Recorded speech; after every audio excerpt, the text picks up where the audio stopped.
బిర్యానీ పొట్లాలు మందు బాటిళ్లు ఇచ్చి కలెక్టరేట్ను ముట్టడించడం వైసీపీకి భావ్యం కాదని రాష్ట్ర రవాణా శాఖ మంత్రి మండిపల్లి రాంప్రసాద్ రెడ్డి అన్నారు. ఎక్కువ మంది శాసన మండలి సభ్యులు ఉన్నారని, శాసన మండలికి వస్తారని, కానీ 12 మంది ఎమ్మెల్యేలు ఉన్నా అసెంబ్లీకి ఎందుకు రావడం లేదన్నారు. గవర్నర్ను కలిసే బదులు వచ్చే శీతాకాల అసెంబ్లీ సమావేశాలకు వచ్చి ప్రజా సమస్యలపై చర్చించాలన్నారు. ఈరోజు రాష్ట్ర వ్యాప్తంగా వైసీపీ నాయకత్వం పిలుపు మేరకు వైసీపీ శ్రేణులు సిగ్గు లేకుండా కలెక్టరేట్లను ముట్టడించడం జరుగుతూ ఉంది.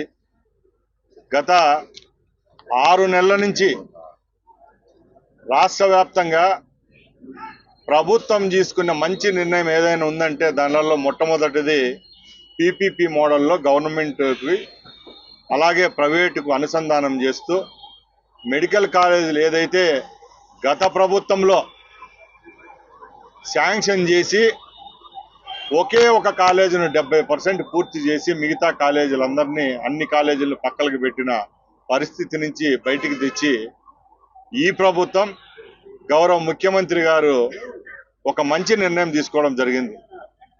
దీని గురించి 10 దఫాలు అసెంబ్లీలో కానీ మండలిలో కానీ చర్చ జరిగింది.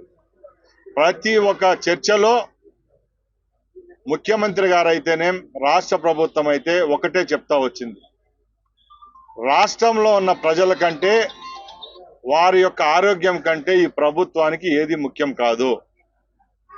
రాష్ట్రంలో ఏవైతే మెడికల్ కాలేజీలు మీరు పెట్టామని చెప్తున్నారో దాని కొనసాగింపుగా అన్నీ పూర్తి చేస్తాం. వచ్చే 1-1.5 సంవత్సరంలోనే అన్ని కాలేజీలను ప్రజలకు అంకితం ఇస్తాం.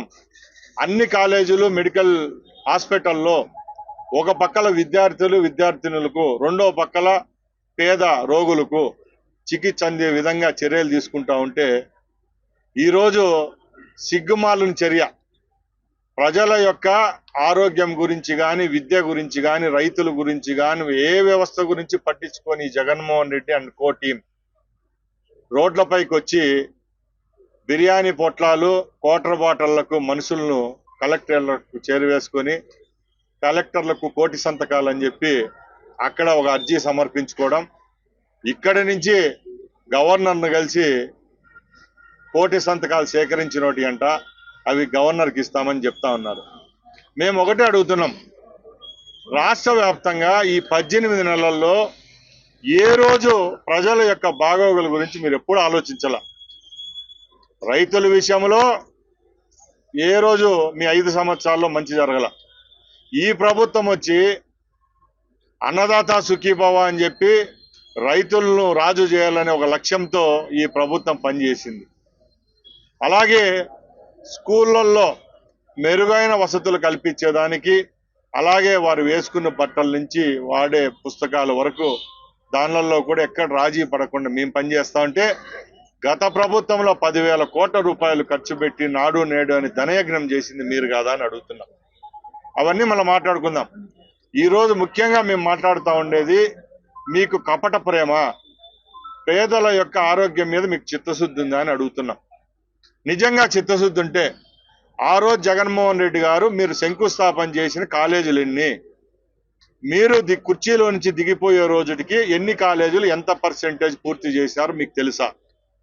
ఈరోజు పీపీపీ విధానాన్ని ఏదో కొత్తగా ఈరోజు మా ప్రభుత్వం మా ముఖ్యమంత్రి గారు తెచ్చినారని మీరు చెప్తున్నారు. భారతదేశంలోనే కాదు యావత్ ప్రపంచంలో ఈరోజు మౌలిక వసతులు కల్పన జరుగుతూ ఉందంటే ప్రపంచవ్యాప్తంగా, భారతదేశ వ్యాప్తంగా పెద్ద పెద్ద ప్రాజెక్టులు వస్తూ ఉన్నాయంటే అది పీపీపీ విధానంలో కాదా అని అడుగుతున్నాం. అన్ని దగ్గరలా ప్రభుత్వానికి సంబంధించిన ఇన్స్టిట్యూషన్సే ఉన్నాయని మేము అడుగుతున్నాం. మీ బాధ ఏదో మాకు అర్థం కావడం లేదు. మీరు ఏదైతే ఏర్పాటు చేశారో అవి మేము పూర్తి చేస్తామని చెప్తానే ఉన్నాం.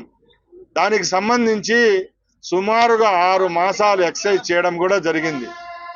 ఈరోజు మీరు ఇలాగా ప్రజలను మభ్యపెట్టేదానికి, పేదవాళ్లకు నోట్లో అన్నం తీసేదానికి చర్యలు చేస్తా ఉన్నారు తప్పక మీకు చిత్తశుద్ధి ఉందా అని అడుగుతున్నా.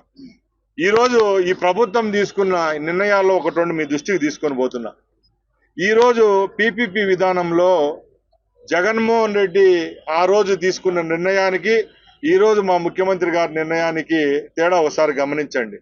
ఈరోజు ఈ పీపీపీ విధానంలో 220 సీట్లు అదనంగా ఈ రాష్ట్రానికి వస్తున్నాయంటే ఒకసారి మీరు గ్రహించాల.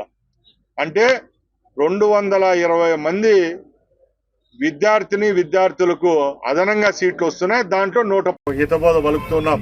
మీకు నీతి నిజాయితీ ఉంటే మీరు ఎక్కువ సభ్యులున్న మండలికి ఎందుకు వస్తున్నారు?